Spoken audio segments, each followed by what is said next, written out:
Turpentine Creek Wildlife Refuge staff members travel about 700 miles to southern Texas to pick up a tiger needing a home.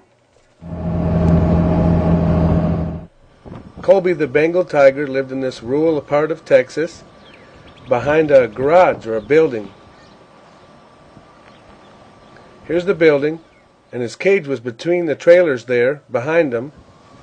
Here's a better look for you at where his cage was. The trailers are there to block view from neighbors and cars passing by. Colby will walk up in a minute and do his friendly sound. He's very healthy. Turpentine Creek staff love it when the animals come in healthy. Saves a lot on the veterinarian bills. If you enter through the front of the garage, this would be the view of the cage right there to the right. And some of the owner's toys. Nice fan on the cage. Cage built pretty well.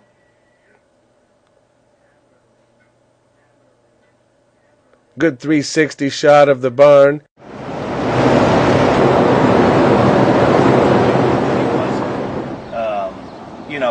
As I still felt at that point in time I could manhandle him. Maybe not, but at that point I still felt I could manhandle him, and so he stayed inside and stuff, and one evening he caught me off guard and went to stand up on me and put his paws on me, and I fell back and I fell through a sliding glass window. Oh, no. And it knocked me down, which made him slide down. He cut my arm open and cut my leg. The glass cut my leg open. Almost got a vein back there, artery or whatever, so I had to go to the emergency room, and they wanted to know what happened. And I told them I'd slipped and fallen through the glass and all. I went, I got a big old tiger at home, and he knocked me down.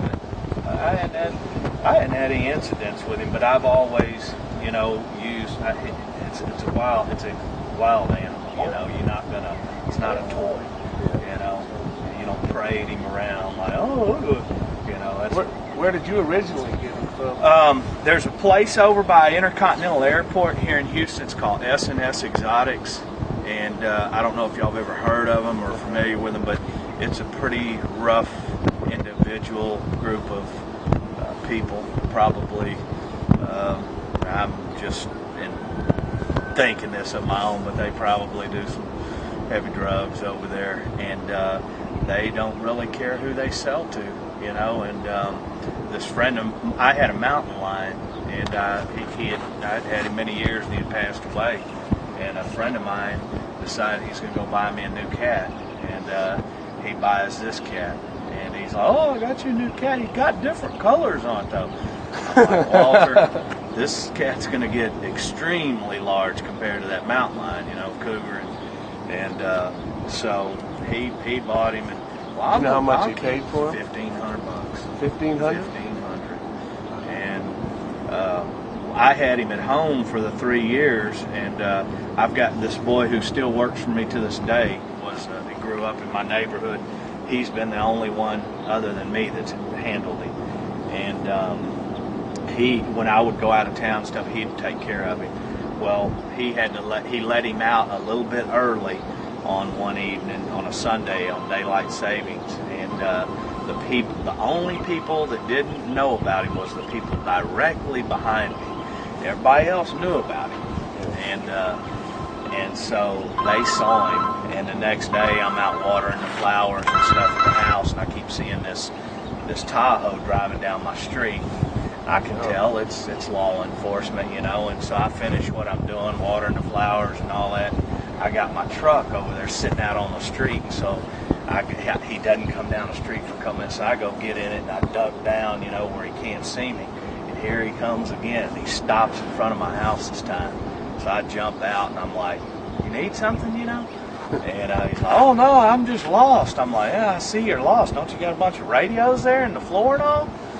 So I recognized he was law enforcement. Oh, no. So he's like, he left, and it wasn't probably 30 minutes later. My neighbor's home, and I punched in my wife's phone number for him to call her and tell her I didn't know what was getting ready to happen. I think I'm getting ready to go to jail, And so they, sure enough, coming from both ways of my street, they got probably 15 police cars, and he's heading it up, and they're coming at the same time, like they got this mass convicted murderer on the street or something. He pulls up, flings his door open. We can either play hardball or softball, whichever. I'm like, man, you act like I'm a criminal here. I mean, I know you hear about the cat. And then he didn't know what to say at that point, you know. And diffused it real quick. Yeah. And half of the police officers there, more than half of them, had already been to my house and seen him. Because at the time I dated a girl that her brother's law enforcement, so we ate breakfast the same place every morning with all of them. Yeah. And they knew about him and would come over, and I couldn't say, hey, Jerry, hey, John. You know, I wasn't going to say nothing. I act like I didn't know none of them. Where was this at? At my house. Right here? Or No, I lived in the city at the time. Oh, okay. In Houston. Oh. And so, you know, like, no one's saying anything. We're pretending we don't know one another. And they ended up having to... I pulled back the trailer in my garage. I could bring him inside, load him in the trailer, and they wanted to tranquilize him and all that. And I went through they had him there in the animal shelter for 14 days, and my wife and I, girlfriend at the time, we spent about 11 days on the highway going from sanctuary to sanctuary, trying to figure out how I could be able to keep in contact with him and, you know, and give him to him, and they wouldn't let me. And so I refused to give him up. And what sanctuaries did you visit? I don't even know. Here in Texas? All of them, 3 or 4 here in Texas. Oh. And they aired it on the news several times. And there was a lady out of Montgomery County that contacted me. And there was 3 or 4 people who contacted me, and she made it possible for me to keep him at their homes with the new guy officer. Yeah, and so he was real. You know, it was a homeowner pushing an issue, but you know, he gave me 30 days, which was me getting this all in order, and he was real lenient with me. He hated to see it happen because he was worried that something was going to happen with the animal as well. You know, that wasn't going to be good. You know, I assured him that wasn't.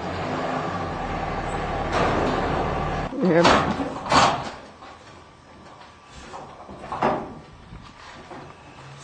No.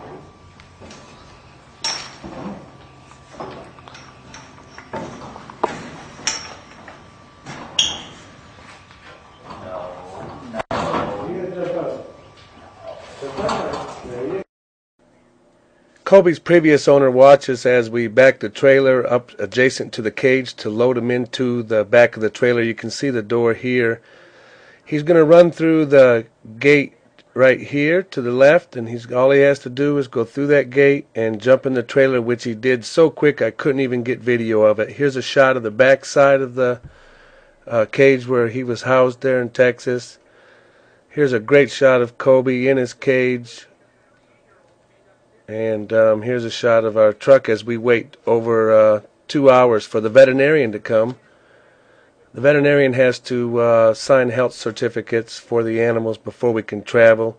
Here he is on the phone with the state of Arkansas, making sure we can bring this cat to Arkansas.